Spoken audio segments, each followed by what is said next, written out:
So, if you guys don't know, DJ Akademiks was basically deposed via Roc Nation's lawyers in regards to everything going on with this stuff with Megan versus Milagro and everything that is happening with that reporter.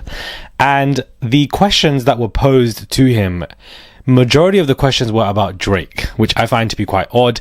And then some of the Roc Nation lawyers' notes actually leaked, and the lawyers were fighting about how these notes were leaked, and most of them were basically discussing Drake related stuff and also about Desiree Perez, and that they were fuming that this all happened. DJ Akademiks himself actually posted the deposition on his socials, which I thought the lawyers should have thought about, because this man's just going to use it for content. But this case is about Milagro versus Megan, yet 80% of the questions asked were about Drake. The other 20% is them asking the same question, trying to get Akademiks to say he thinks that Tory is guilty, just so that they can get a headline. They care so much about public opinion. They want to take Drake down so bad, not only because he's popular, but his success as an indie artist would change the industry permanently. This is why they're going so hard on this man. And I'm not a big Drake fan anyways, but I do feel like there is motive behind this. The Roc Nation lawyers, their notes leaking is absolutely killing me, because this basically shows that they were speaking about Desiree Perez. They obviously are worried about her, and that they didn't mean for all of this to happen, and they were really upset and fighting with each other with how that these notes got leaked in regards to talking about Drake. They also were asking questions about Drake in terms of, does he take payments in Bitcoin? Why is that even a question? I don't understand. Now, when it even comes to this Megan Thee Stallion and Tory Lanez stuff, I have always been on Team Megan. I feel like Tory has said himself publicly that he has done this. He said it himself. So, I've always been an avid supporter of her throughout my videos. I know the majority of people either are not or have changed in some kind of way, I don't know. And yes, Roc Nation themselves are very tumultuous, and for the fact that they're behind Megan could be quite questionable, because they are a questionable entity. But I do think that she was harmed by that man, and that's just where I'm going to stand as of right now. But that's a whole separate conversation that we've been spoken about since 2020. I don't want to sit here and talk about Megan versus Tory, because we've been speaking about this, guys. It's 2025. It's been half a decade. I'm not going to sit there and break this down anymore and do litigation or court reviews over that. I'm so over that entire case and that whole scenario, which I'm sure Megan is as well. But these Roc Nation lawyers and the deposition with Akademiks is just hilarious, for the fact that he had to sit down with a plate of food, because we know that man is hungry, and he sits there for 7 hours going through the deposition with these lawyers, and their notes leak. Why are they coming for Drake so hard? I really just want to find out. I find that to be so intriguing. What is it about that? Because we know that Kendrick won in regards to that battle. In my opinion, I felt like the songs that Kendrick was coming out with, everybody was singing that, Super Bowl, whatever. But again, when you have that connect to Jay-Z with the Super Bowl and etc., it's just quite mischievous. I feel like Drake is somebody who, is going against a UMG. It's a big label here. So could we see what's happened to other people also happen to Drake in the time? Not only that, but whose side are you on, Drake or Kendrick's? This is what I really want to know, because, we haven't really discussed that, even though it's been going on for the past year. But are you Team Drake in this conversation, or Team Kendrick? I'm Team me, but just wanted to ask what you guys think about this whole conversation. Now, Kid Cudi is talking about how Diddy actually tried to put something in his water in his memoir, in his new memoir called Scott Mescudi. And that's his real name, sorry. He recorded time that Diddy at Soho House was discussing his relationship with Cassie Ventura. Not Soho House. And at that moment of time, he was quite worried, because he felt like Diddy was trying to put something in this man's water. Now, again, a blind bat could see that Diddy would be doing stuff like this as of right now, because there are multiple lawsuits of men coming forward who are claiming to have been sodomized by this man Diddy.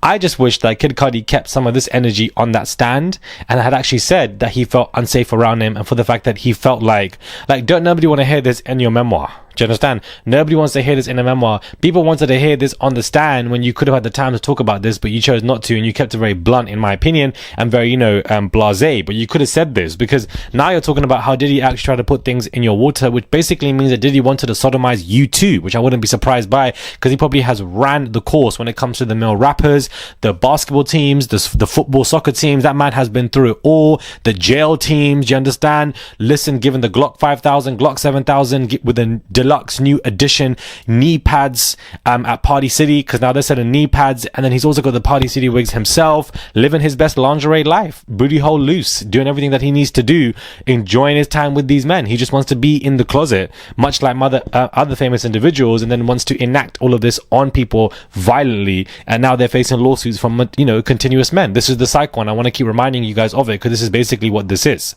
But now Kid Cudi wants to talk about how he basically was attempted to be laced in some kind of way by Diddy. Correct me if I'm wrong, but I don't think that he said anything like that in that regards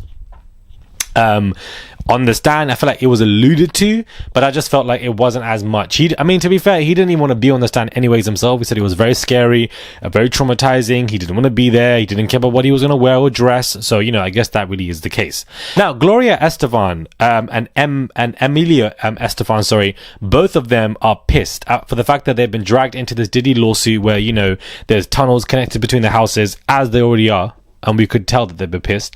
But what I mean by that is the update today is that they're going to be taking legal action against the person who came forward in this lawsuit.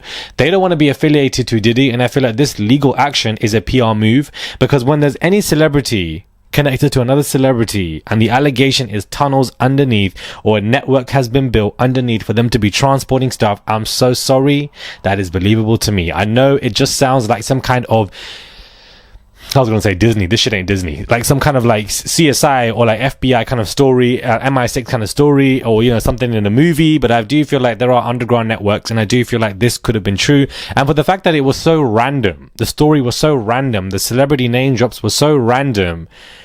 Yeah, I feel like this is some kind of PR move. And of course, it definitely helps Beyonce and Jay-Z, because both of them were mentioned in this lawsuit as well. So they're going to be taking legal action. They're really upset for the fact that their names were dropped in this Diddy lawsuit. But at the same time, yeah,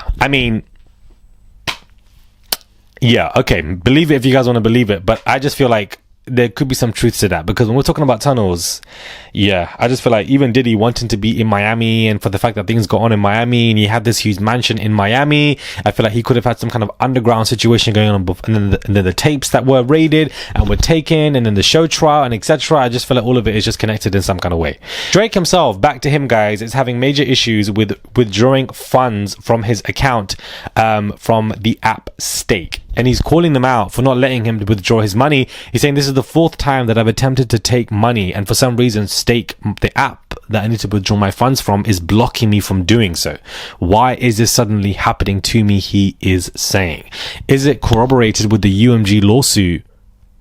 I do believe so, because he recently just had a win where the judge in the UMG lawsuit has ruled Drake can see Kendrick Lamar's contract. But there is going to be a twist in that, because of course they want to see the discovery requests, whether they're going to be granted or not. And in this particular moment, after sending several discovery requests, Judge Jeanette has given the okay to Drake to view one contract that would be Kendrick Lamar's, which he's been seeking to get his hands on for the last couple of months. So all of that is about to get very difficult. UMG produced a heavily redacted version of the Interscope agreement with Kendrick, which covered the vast majority of the 22-page agreement, render the agreement unreadable and incomprehensible. So this whole conversation with Drake versus UMG, the court hearings and etc., which actually began whilst Diddy was in trial next door in one of the courtrooms when I was there, is all getting very ugly, because you're facing these financial issues and problems. You're able to get certain clause and discovery requests accepted.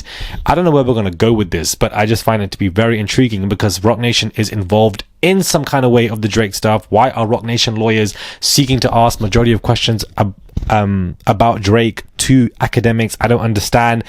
Like, something is muddy waters there. Whenever Roc Nation is involved, something else just doesn't sound right. And Desiree Perez was still on to you. Your case with your daughter, Damore Hadley, still has not been settled. Damore is fighting for her life. As she should be. She's been fighting for her life from the whole situation. But that in itself, we're still keeping tabs on as well. Ghislaine Maxwell recently was exposed for lying when she was on the stand during her trial, talking about how she never really saw Kevin Spacey in certain spaces, but there are physical photos of them actually together. So, in her news, she's just been caught lying again, and that woman's going to be lying until she gets out, and she will be getting out. Subscribe, comment down below, give this video a thumbs up. I would appreciate it. It's just one click to subscribe. That's all you guys have to do. It goes a long way. Please do subscribe to the channel. I've not been frequent. I'm so sorry. I'm back in London. God is good. I'm here. I got here safely, and I will try my best. Tomorrow is Carnival. after I just came back. Tomorrow's carnival, guys. I'm just trying to be outside. I'm trying to just live in the summer and just, you know, right now, summer for me really is a blur. And I think that's just how it's meant to be, where you really just can't remember certain things or certain locations or whatever, because you've just been so busy with your friends, being outside, going to parties and motives and countries. That's just what summer should be. And I'm blessed that it was just a series of adventures. But anyways, please subscribe, and I'll catch you guys soon for another video.